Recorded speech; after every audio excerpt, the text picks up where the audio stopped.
먹을 거 안 먹고, 살 거 안 사고, 쓸 거 안 쓰고 싹싹 모으고 모아서 부동산 사고, 주식 사고, 비트코인 사더니 왕창 떨어져서 힘들어하는 사람들 보니까 투자가 만만해 보이십니까? 돈 몇 푼 더 벌어보겠다고 이리 뛰고 저리 뛰고 바쁘게 빨빨거리면서 돌아다니더니 결국 착실하게 저축만 한 것보다도 못하고 오히려 돈 까먹고 있는 것 같으니 투자자가 만만해 보이시냐고요. 그러면서 조심 또 조심해야 된다면서 계속 현금만 모아놓고 기다리던 자신이 뿌듯하고 대견합니까? 하락장의 위기가 올 것을 예상하고 투자의 유혹을 억누르고 다른 사람들 돈 벌었다는 소리가 계속 들려오는데도 잘 참고 견디셨던 점 너무너무 리스펙합니다.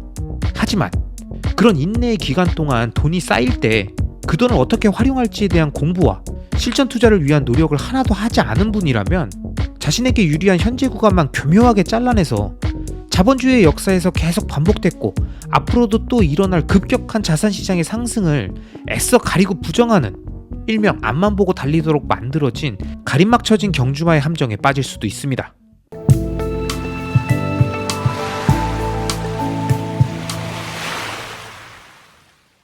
안녕하세요 여러분, 리스펙입니다. 오늘은 투자자에 대해서 이야기하려고 합니다. 부동산 시장이 본격적으로 상승했던 2015년부터 2021년까지의 긴 기간 동안 집을 가진 자와 못 가진 자로 나눠 언론에서 무주택자의 공포감과 허탈감을 조장하고 일부 투자자들이 함께 비난하고 놀리면서 많은 무주택자들을 힘들게 했습니다. 주식은 어떤가요? 2020년부터 본격적인 대세 상승장이 시작되면서 수많은 사람들이 주식 투자에 입문했죠. 본격적으로 대중화된 미국 주식 투자에 뛰어들어 테슬라, 애플, 구글, 아마존 같은 기업들 그리고 국내 주식들까지 끊임없이 올라가는 현상들을 바라보면서 투자에 대해 잘 모르던 사람들은 상대적으로 점점 가난해지는 자신의 모습을 보며 불안감을 느끼고 급하게 투자 시장에 뛰어들기도 했습니다. 그런데 이런 상승도 결국 끝이 있다 보니 2021년 들어서면서 모든 투자 자산의 가격이 계속 내려가는 하락장이 시작되니까 그동안 투자를 멀리하고 계속 저축만 하면서 불안한 마음을 갖고 계시던 분들이 큰 목소리를 내는 시기가 다가왔습니다. 세상에 돈 벌기가 그렇게 쉬운 줄 알아? 그냥 사놓으면 오른다며. 연금이라며. 무조건 사라는 말만 반복하더니 꼴 좋다? 맞습니다. 이분들의 말씀처럼 무조건 오른다는 생각과 근거 없는 낙관주의로 끊임없이 매수를 외치며 계속 투자를 했던 분들은 지금쯤 큰 투자의 손실을 입고 계실 거고, 상대적으로 열심히 돈을 모았던 분들이라면 지금쯤 귀해 보이는 현금의 가치를 보며 역시 현금이 최고야. 돈이 돈을 번다고 말하던 놈들 꼴 좋다. 계속 오른다며. 지금이라며. 이렇게 통쾌해하고 계신 분들도 많으실 겁니다. 하지만 여러분, 혹시 이런 생각을 갖고 계신다면 저는 그분들께 묻고 싶습니다. 그럼 여러분은 어떻게 부자가 되실 건가요? 저축만으로 돈을 벌어 부자가 되겠다면 엄청난 월소득이 있는 연예인이나 유명 크리에이터, 의사나 변호사 또는 매출 규모가 큰 기업이나 가게를 운영하는 분이어야 할 텐데 여러분이 지금 그런 상태는 아니시잖아요. 우리들 대부분은 직장인이나 자영업자들이잖아요. 그럼 우리의 월 수입은 그리 넉넉하지 않잖아요. 근데 저축만으로 어떻게 부자가 되겠어요?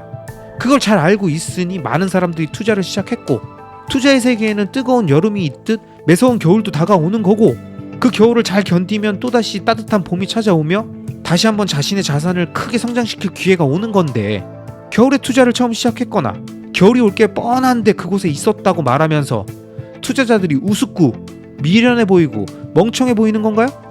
혹시 그렇게 생각하는 분들이 계시다면 당신은 그래서 이 세상에서 부자가 되기 위해서 도대체 어떤 전략을 갖고 계십니까?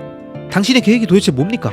앞에서 말했듯이 월 수입이 적으면 어느 정도 모인 시드머니로 투자를 통해서 계속 불려나가면서 부를 쌓는 건데, 투자 자체를 부정하는 사람이라면 자본주의 자체에 대한 이해가 없는 것이니까 말할 필요가 없고, 만약 투자는 당연히 해야 하지만 하락장에 발빠르게 빠져나왔어야 했다고 말하는 분이라면 저는 그분에게 진짜 묻고 싶습니다. 당신은 시장을 예측할 수 있습니까? 야, 이번 분위기 보면 하락할 줄 몰랐냐? 넌 그것도 모르면서 투자하겠다고 깝치는 거야? 그럼 전 다시 묻겠습니다. 그럼 당신은 이번에도 또 맞출 수 있습니까? 다음에도 시장의 하락기에 빠져나가서 여유있게 기다리다가 밑에서 잡을 수 있냐는 말입니다. 월가의 위대한 현인인 워렌 버핏과 하워드 막스, 피터 린치 같은 투자자들이 모두 한결같이 말하는 내용이 있습니다. 월가에서 시장 예측을 2번 연속 맞춘 사람은 거의 없고, 설령 맞춘다 하더라도 다음번에 또 맞춘다는 보장이 없다. 그렇기에 그의 의견에 아무런 의미를 부여하지 않는다. 여러분, 인간은 누구나 끊임없이 시장을 맞추려고 노력하고 운 좋게 맞춘 사람들은 자신이 특별하다고 생각합니다. 그리고 계속 자신의 방식과 감을 통해 시장을 예측하려고 노력하고 그 예측 방향에 맞춰서 자신의 투자 포지션을 계속 변경하는 거죠. 하지만 그런 방식이 끊임없이 가능하다면 왜 월가의 위대한 현인들은 그게 불가능하다고 한결같이 말하고 있을까요? 왜 그들은 자신의 대부분의 돈을 매 순간 자산에 투자하며 계속 시장에 참여하고 있을까요? 왜 그들은 단기적인 시장 흐름과 금리, 경기, 정치와 같은 매크로 지표에 신경 끄고 자신이 투자하는 대상에 집중하라고 말하는 걸까요? 요즘 같은 자산시장 하락기에 어김없이 등장해 투자자들을 조롱하고 자신의 통찰력과 예민한 대응력을 뽐내는 사람들을 우린 경계해야 합니다. 이 세상이 자신의 손바닥 위에 있다는 오만함과 내가 시장을 예측할 수 있다는 거만함이 하늘을 찌르고 이런 현상이 하락장이 계속되며 시장에 더 많은 폭락을 외치는 사람들이 증가할수록 아주 조금씩 투자 시장의 봄은 다시금 다가오고 있습니다. 자신이 미래의 성장 가능성을 높게 보고 투자한 부동산, 주식, 비트코인이 있다면 현금을 들고 투자자를 놀리는 비난이 거세지는 현재의 이 구간만 딱 잘라서 돌려보지 마시고 지난 1년 전, 2년 전의 기억과 앞으로 다가올 2년 후, 5년 후, 10년 후의 모습을 한번 상상해 보시면 어떨까요?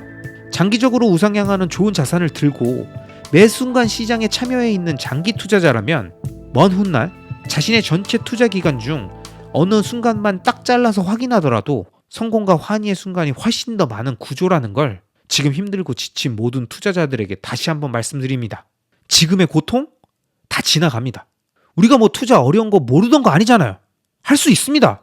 끝까지 해서 보여주면 되는 거예요. 힘내십시오. 자, 이번 영상은 여기까지입니다. 앞으로 이어질 다음 영상들에서도 이번 영상보다 훨씬 더 좋은 내용으로 여러분들을 찾아뵙도록 하겠습니다. 마지막으로 제 채널이 마음에 들어 구독 버튼을 눌러주시면 앞으로 올라오는 좋은 영상들을 놓치지 않고 보실 수 있습니다. 그럼 오늘도 여러분만 믿겠습니다. 시청해주셔서 감사합니다.